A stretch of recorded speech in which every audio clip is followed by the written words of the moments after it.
नमस्कार सभी शिक्षक साथियों को। मैं नरेश ढुल, कास टीम का वाइस प्रेसिडेंट, आप सभी का कास एसोसिएशन की तरफ से हार्दिक अभिनंदन और स्वागत करता हूं।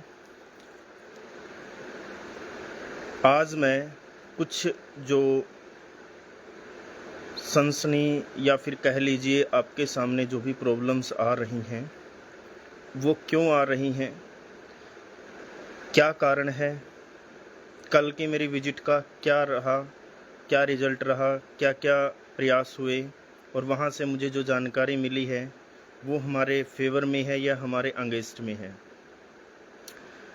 तो सबसे पहले मैं आप सभी का इस प्लेटफॉर्म पर स्वागत करता हूँ कि आपने जो विश्वास जो हमारे ऊपर एक भरोसा बनाया हुआ है तो वो भरोसा आपका बना रहे, इसके लिए हम बिल्कुल फैक्ट टू फैक्ट जो बातें हैं वो आपके सामने रखते हैं और आगे भी रखते रहेंगे। तो सबसे पहले कि डिपार्टमेंट की तरफ से हमारी एक्सटेंशन 31 दिसंबर 2026 कर दी गई थी, 31 मार्च 2026 कर दी गई थी।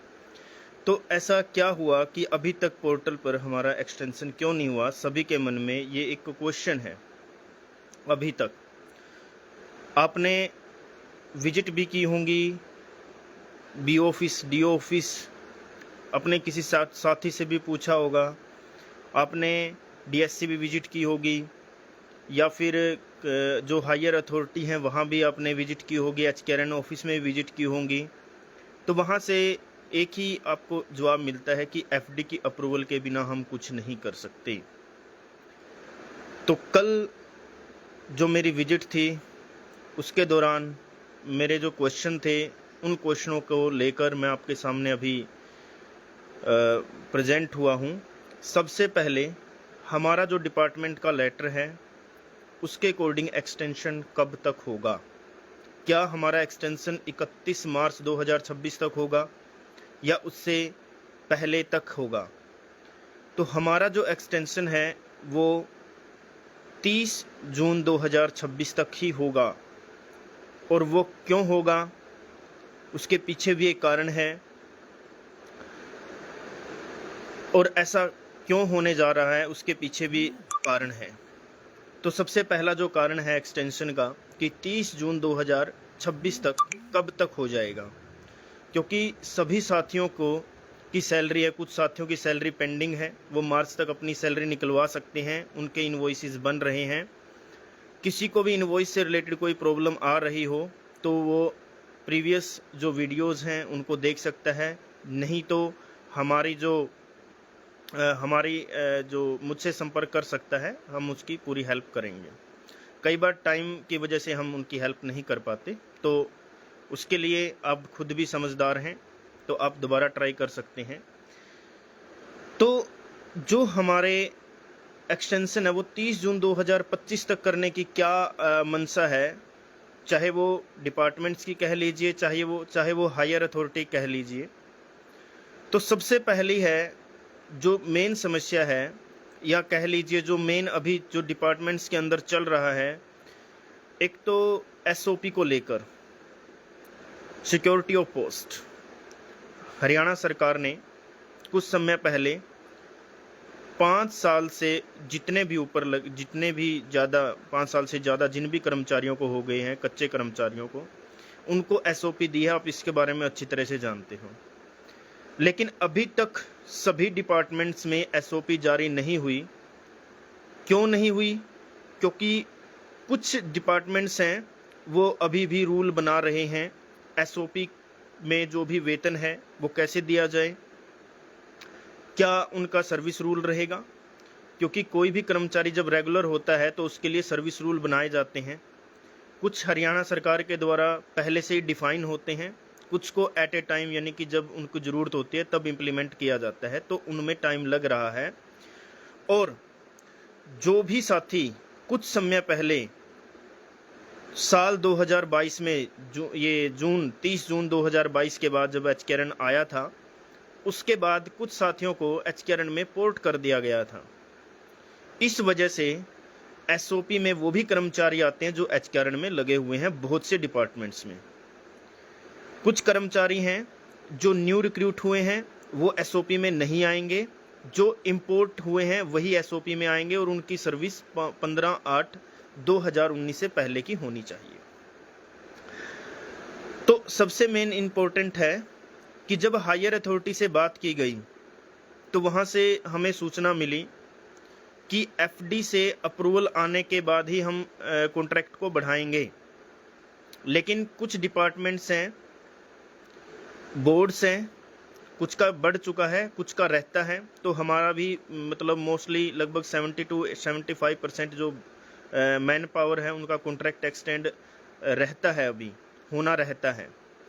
तो अब हमारे जो हमारे अपॉइंटिंग अथॉरिटी है यानी कि एचकेआरएन की हायर अथॉरिटी ने एक फाइल पुटअप की है जिसके माध्यम से वो 3 महीने के लिए यानी कि आपका अप्रैल, मई और जून 3 महीने के लिए कॉन्ट्रैक्ट अपने लेवल पर बढ़ा सकें, ऐसी उन्होंने फाइल को पुटअप किया है, ताकि जो कर्मचारी 14,000 से 25,000 के बीच में लगे हुए हैं, ऐसे छोटे कर्मचारियों का, या कह लीजिए कम सैलरी कम वेतन वाले कर्मचारियों का, छोटा मीन्स मैं सामाजिक दायरे से नहीं कह रहा हूं, छोटे का मतलब है जिनकी वेतन कम है। तो जो कम वेतन पाने वाले कर्मचारी हैं वो 3-3 महीने 2-2 महीने बिना वेतन के काम कर रहे हैं। तो इससे जो हमारी अपॉइंटिंग अथॉरिटी है वो भी थोड़ी सी परेशान है, या कह लीजिए चिंता है उनको हमारी। इसलिए उन्होंने अपने बलबूते पर आपका 30 जून 2025 तक का जो कॉन्ट्रैक्ट है वो एक्सटेंड करने के लिए निर्णय लिया है। और वो कब तक हो जाएगा, वो जो हायर अथॉरिटी है उन्होंने डेडलाइन दी है मंगलवार तक, लेकिन श्योरिटी नहीं है। अभी आप मंगलवार को मैं बोल दूं और आप ये मान के चलें कि हाँ आपने मंगलवार को बोला था, बहुत से मंगलवार चले गए अभी तक नहीं हुआ, तो मैं नेक्स्ट वीक मान रहा हूं कि वो पोर्टल पर अपना जो कॉन्ट्रैक्ट है वो एक्सटेंड कर दें। और हमारी जो डिपार्टमेंट का लेटर है और जो हम लेटर अपलोड कर रहे हैं साइट पर, जो कि जो चीफ सेक्रेटरी की ओर से हम डाला हुआ है, ऐसे लेटर से आपका कॉन्ट्रैक्ट रिन्यू नहीं होगा, नहीं होगा, नहीं होगा। ये बात ध्यान रखें।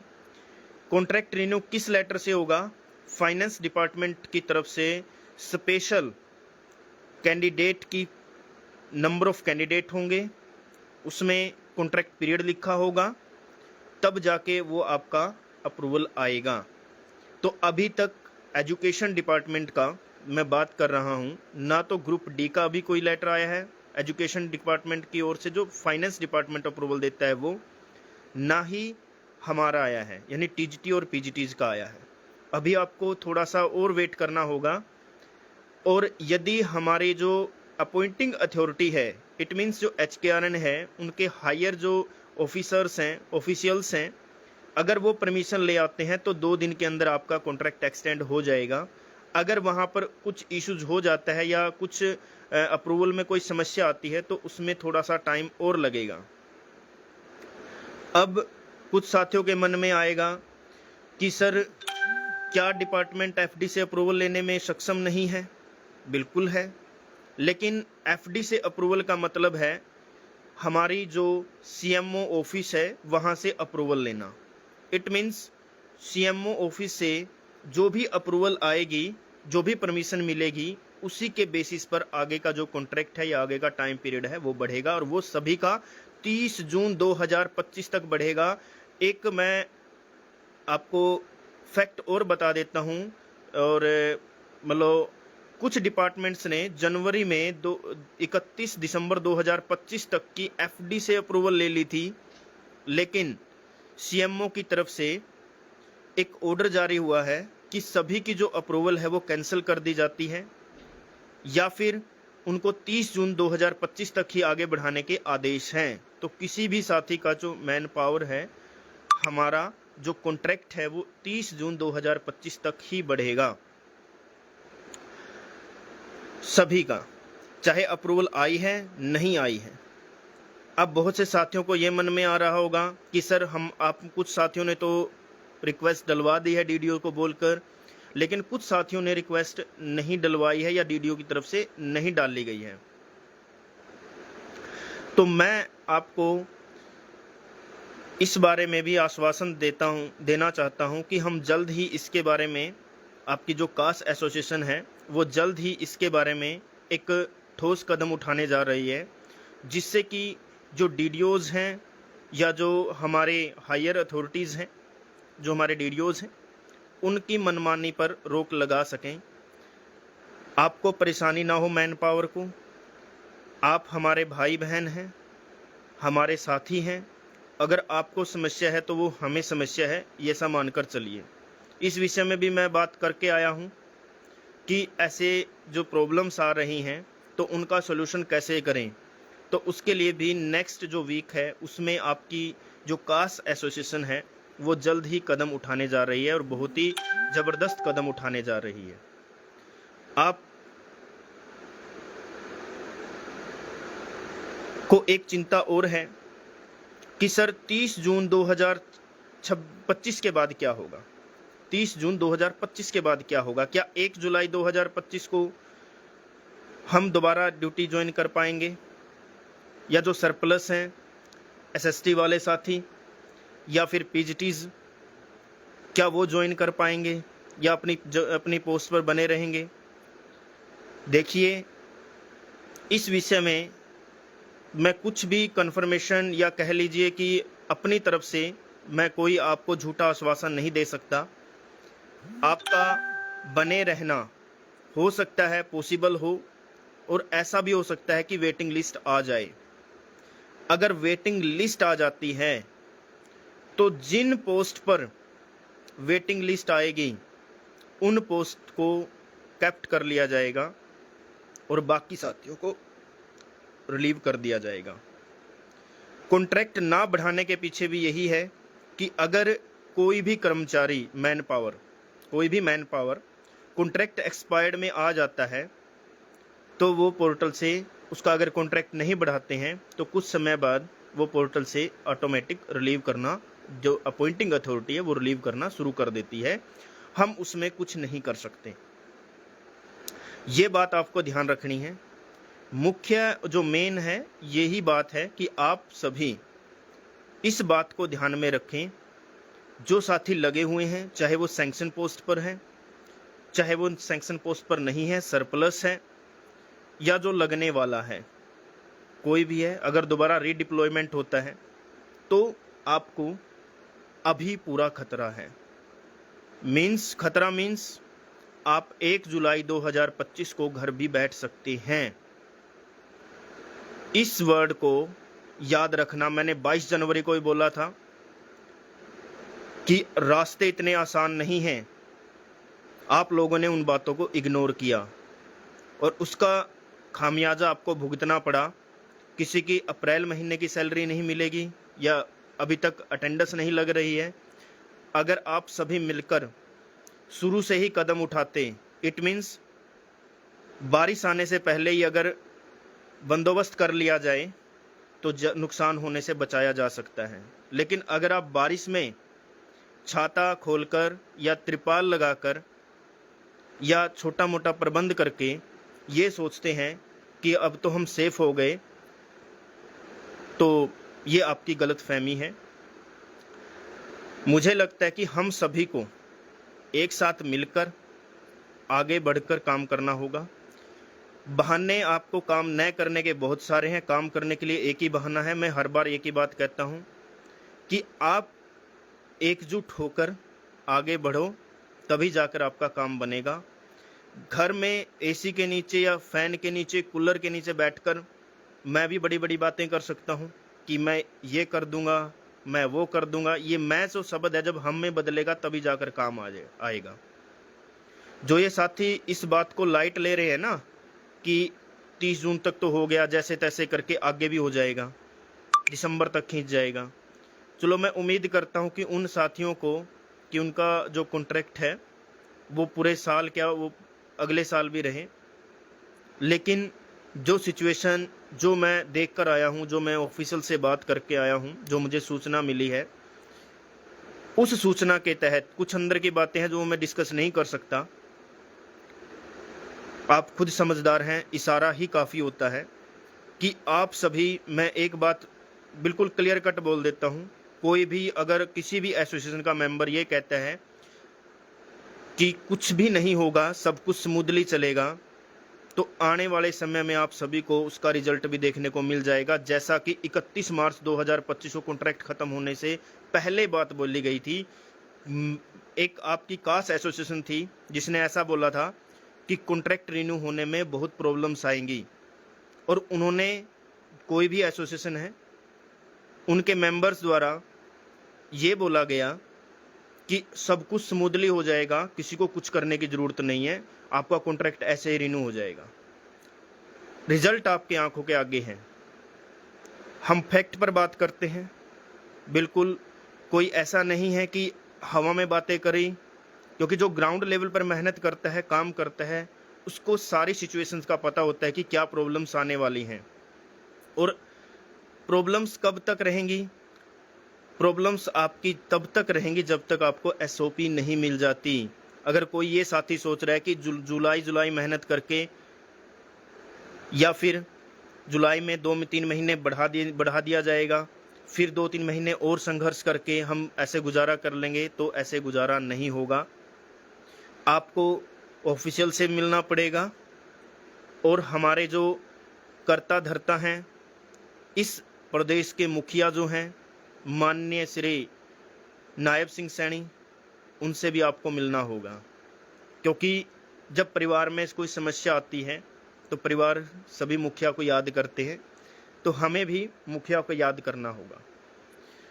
अगर वहाँ से हमें ग्रीन सिग्नल मिल जाता है तो हम स्मूथली या कुछ अटकलों के साथ जॉब पर बने रह सकते हैं, नहीं तो आपका घर पर बैठना तय है।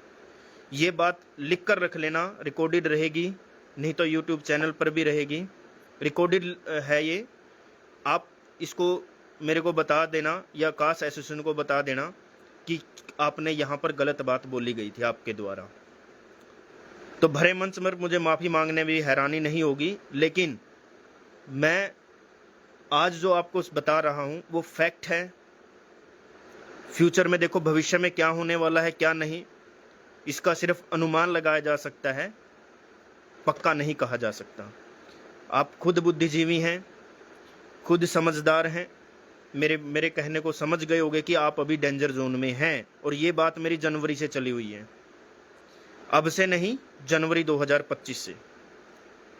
उसके बाद वेटिंग लिस्ट का मैंने आपको बता दिया कि वेटिंग लिस्ट वैसे तो आसानी से जारी नहीं होगी, लेकिन डिपार्टमेंट कोशिश करेगा। क्यों करेगा? इसका कारण ये था, पहले काम वेटिंग लिस्ट पर चल रहा था, अब जो काम है, कल डिसीजन आया है माननीय हाई कोर्ट का, उसमें ऐसा बोला गया है कि जो जून 2019 के बाद की जितनी भी वैकेंसीज हैं उनका रिजल्ट रिवाइज किया जाए। उसमें जो सामाजिक आर्थिक मानदंड के जो 10 अंक हैं उनको समाप्त करके आपका जो रिजल्ट है वो दोबारा पब्लिश होगा।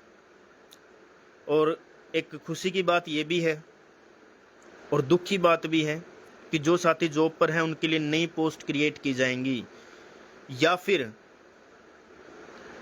ऐसा बोला गया है, लेकिन उसमें एक थोड़ा सा ट्विस्ट है, उसमें जॉब क्रिएट नहीं की जाएंगी, उनको HKRN में शायद ऐसा हो सकता है कि HKRN में उनको पोर्ट कर दिया जाए।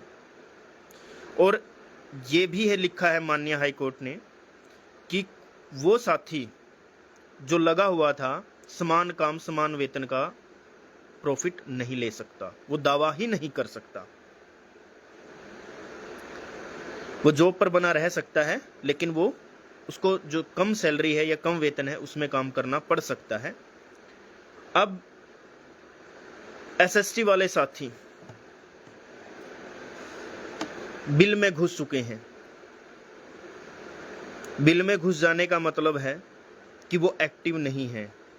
वो सोच रहे हैं कि लेटर आ गया डिपार्टमेंट की तरफ से तो बल्ले बल्ले हो गई, मौज हो गई जी, 31 मार्च 2026 से पहले तो हमें कोई हटाएगा नहीं। ये मन का वहम है आपका, इसको निकाल देना। और जिसको बात चुभती है ना, ये जो मैं अभी बोल रहा हूं, भाई बुरा लगे लगता रहे, जॉब आपकी है, काम आपका है, जीवन आपका है, लाइफ आपकी है। आपको सहयोग करना है तो करें, घर बैठना है तो बैठें। बाद में किसी को ब्लेम मत करना कि आपने ये नहीं किया, आपने वो नहीं किया, आप पर तो हमें विश्वास था। हमारा विश्वास आपका साथ है। हमने कई बार देखा है ऐसा, सिचुएशन ऐसी आई है, जब हमें ज़रूरत होती है किसी भी साथी की, तो वो पल्ला झाड़ देता है कि मेरे घर में ये प्रॉब्लम है, मेरे घर में। प्रॉब्लम्स किसके घर में नहीं है? जब घर बैठ जाओगे तब क्या आपके सामने प्रॉब्लम्स नहीं होंगी? और जो पीजीटी साथी हैं, जो एसएसटी की तरह ही हैं, जो सरप्लस हो चुके हैं, वो अपने आप को सेफ ना समझें। मैं तो किसी साथी को नहीं कह रहा कि मैं खुद को सेफ नहीं मान रहा। मेरी पोस्ट भी क्रिएट है, मेरी पोस्ट भी है, बच्चे भी, स्ट्रेंथ भी अच्छी है। इवन 3 साल के लिए स्ट्रेंथ हमने बनाकर रख रखी है मेरे स्कूल में। तो उन 3 सालों का क्या भरोसा, क्या पता मैं 1 जुलाई को ही रिलीव हो जाऊं। तो अगर आप इतने आगे की सोचकर चलोगे तभी जाकर आपका जो प्रेजेंट है वो अच्छा होगा। अगर आपकी सोच सिर्फ इतनी है कि भाई 2 महीने का गुजारा हो गया, 3 महीने का गुजारा हो गया, काफ़ी है, तो वो आपकी जो सोच है उसको बदलिए, बड़ा कीजिए। और जो ये मन का वहम है कि कुछ नहीं होगा, ऐसा कुछ नहीं होगा। बहुत से कहने वाले मिलेंगे, मैं आपको दावा करता हूं कि बहुत कुछ होगा। क्या पता, मैं उम्मीद करता हूं कि हम सभी का कॉन्ट्रैक्ट 31 मार्च 2026 तक बढ़ जाए। लेकिन उसके लिए ना दिन रात एक करनी होगी। ऐसे 31 मार्च तक नहीं बढ़ेगा, ये 30 जून 2025 तक ही बढ़ेगा। ये नेक्स्ट वीक में कभी भी हो सकता है, लेकिन मैं दावा नहीं करता। हायर जो अथॉरिटी है, सुप्रीम अथॉरिटी जो हम है हमारी, उन्होंने सभी को होल्ड पर रखा हुआ है।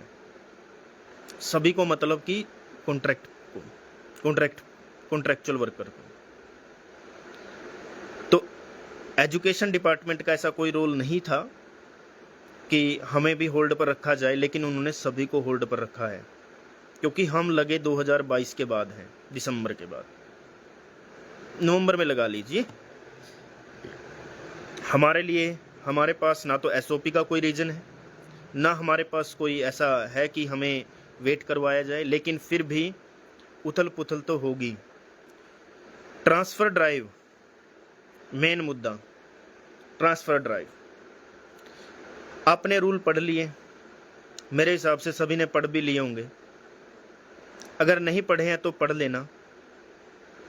उसमें जो कैंडिडेट बच जाएगा, इन आओ जाओ ये सब कुछ आकर, अगस्त में होने जा रही है ट्रांसफ़र ड्राइव। पॉसिबिलिटी है जून जुलाई में नहीं हो पाएगी।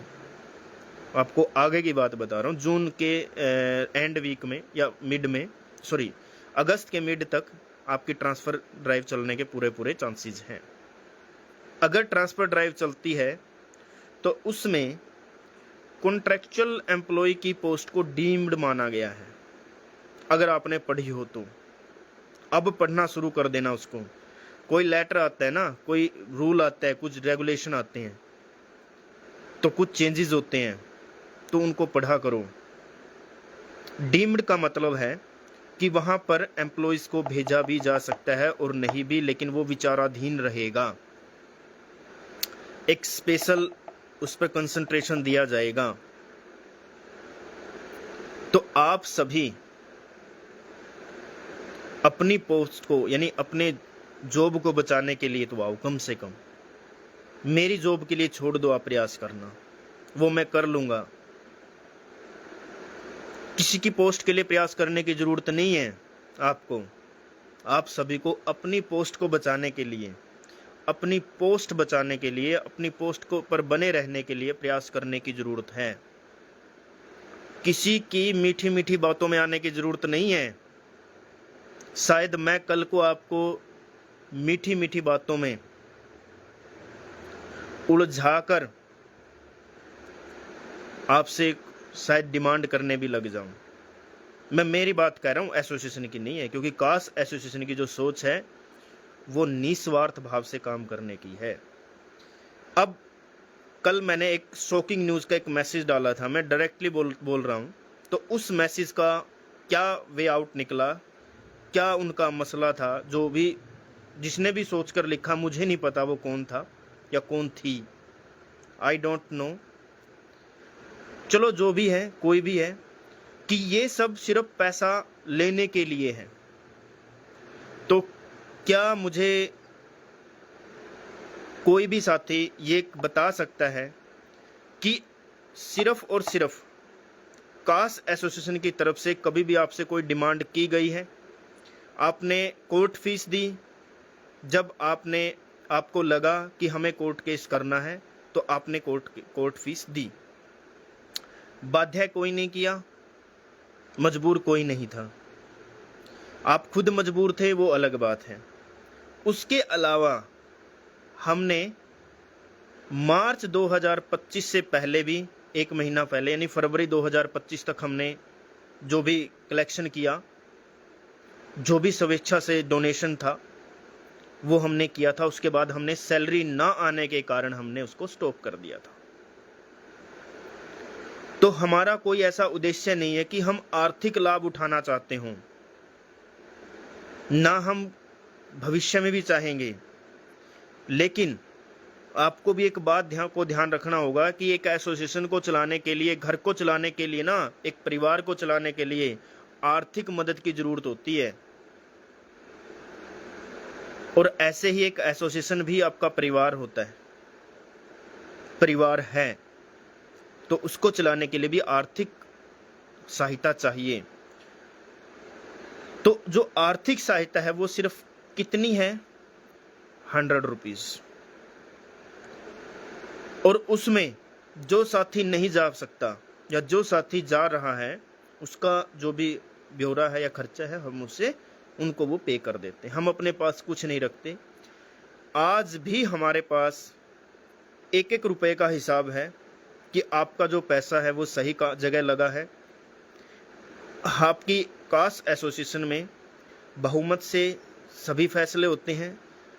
एक व्यक्ति कोई फैसला नहीं करता और ना ही भविष्य में करेगा। जो सोच है वो यही है कि जो गरीब परिवार है, जो एक मिडिल फैमिली है, जो सिर्फ बेचारा प्राइवेट स्कूलों में 5 से 10 से 15 हजार रुपए की जॉब कर रहा था, उसको एक अच्छी रेपुटेटेड जॉब मिली है गवर्नमेंट सेक्टर में, तो वो अपनी जॉब पर बना रहे। इस सोच के उद्देश्य से कास एसोसिएशन का गठन किया गया है। अगर आप कास एसोसिएशन के साथ हैं तो कास एसोसिएशन आपके साथ खड़ी है, कंधे से कंधा मिलाकर चलने को तैयार है। हमारे पास आगे की भी रूपरेखा है, रूट तैयार है। किसी साथी ने ग्रुप में पूछा था कि आगे क्या करना है, आगे की रूपरेखा तैयार कीजिए। हमारे पास अगले पूरे साल की रूपरेखा है, दिसंबर 2025 तक की। हमें किस समय क्या करना है, और मात्र या फिर कह लीजिए शायद ही हरियाणा में एक ऐसा ये संगठन है जिसकी रूपरेखा पहले से ही तैयार है, किस समय पर क्या करना है। झूठा क्रेडिट लेने के लिए हमें लाइन में लगने की जरूरत नहीं है, कास एसोसिएशन को जरूरत नहीं है। हम काम करते हैं, करते रहेंगे। जिसको मैं तो वही कहता हूं कि साथियों, अगर आप साथ हैं तो हम बिल्कुल बेफिक्री से चलेंगे। अगर आपको लगता है कि हमारा साथ आपके लिए गलत है या आपका नुकसान कर सकता है, तो आप पीछे हट सकते हैं। विश्वास एक बार होता है, बार बार नहीं किया जाता। जो कोई साथी विश्वासघात करता है हम उनका साथ कभी नहीं देते और ना ही देंगे, चाहे वो मैं ही क्यों ना हूं। कास जो एसोसिएशन है उसका कोई हेड नहीं है, ये ध्यान रखना। हेड मीन्स प्रभुत्व किसी एक का नहीं है, आप सभी समान रूप से उसमें भागीदार हैं। आप मेंबर हैं नहीं हैं उससे कोई फर्क नहीं पड़ता, लेकिन जो आपकी एसोसिएशन है उसके लिए आप एक आम आदमी नहीं है, एक मेन जो पर्सन है वो है।